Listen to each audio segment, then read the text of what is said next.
Entangled with the Thief. Written and narrated by Kate Rudolph.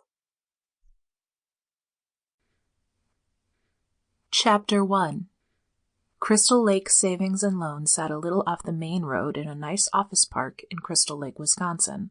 At noon on a Wednesday, traffic into and out of the bank was fairly constant. Workers on lunch came to cash and deposit checks, and the part-time employees switched out shifts. Mel watched it all through the rear-view mirror in a car parked half a block away. Mel straightened the collar of her shirt and checked the clock. Kathy Pearson was her target, and she needed to be inside before 12:30 or everything was fucked. On the bright side, this job didn't exactly stretch her skills. This was a small-town bank protecting small-town goods. But it meant that no one would look for Tina's safe deposit box here, especially since Mel suspected that it was a temporary arrangement.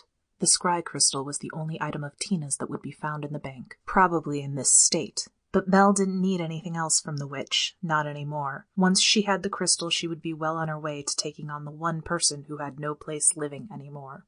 Mel was playing the role of Helen Undine, a mediocre lawyer from Milwaukee looking for a taste of the simple life. Her hair was pulled back in a tight bun, no flyaways allowed.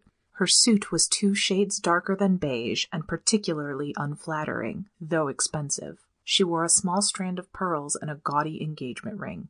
Helen was a complicated woman, and exactly what Mel needed at the moment.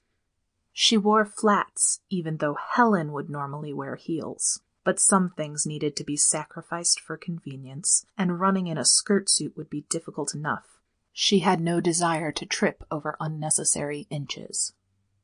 The inside of the bank did not give her the best impression of its security. A salesman's desk sat unoccupied in the lobby, and whoever sat there had left the computer logged into the bank's network. The security guard greeted her with a smile and only carried a taser, not a gun. 3 women sat at teller stations, though only one dealt with a customer. The other 2 were chatting and paying no attention to the entrance.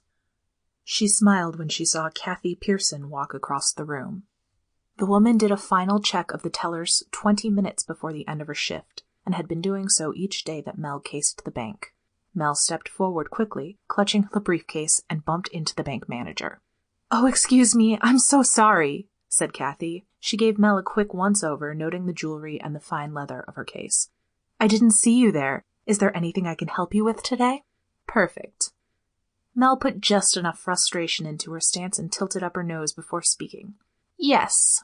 She pursed her lips and kept her words clipped. "I need to access my safe deposit box. Are you someone who can handle that?" Sample complete. Ready to continue?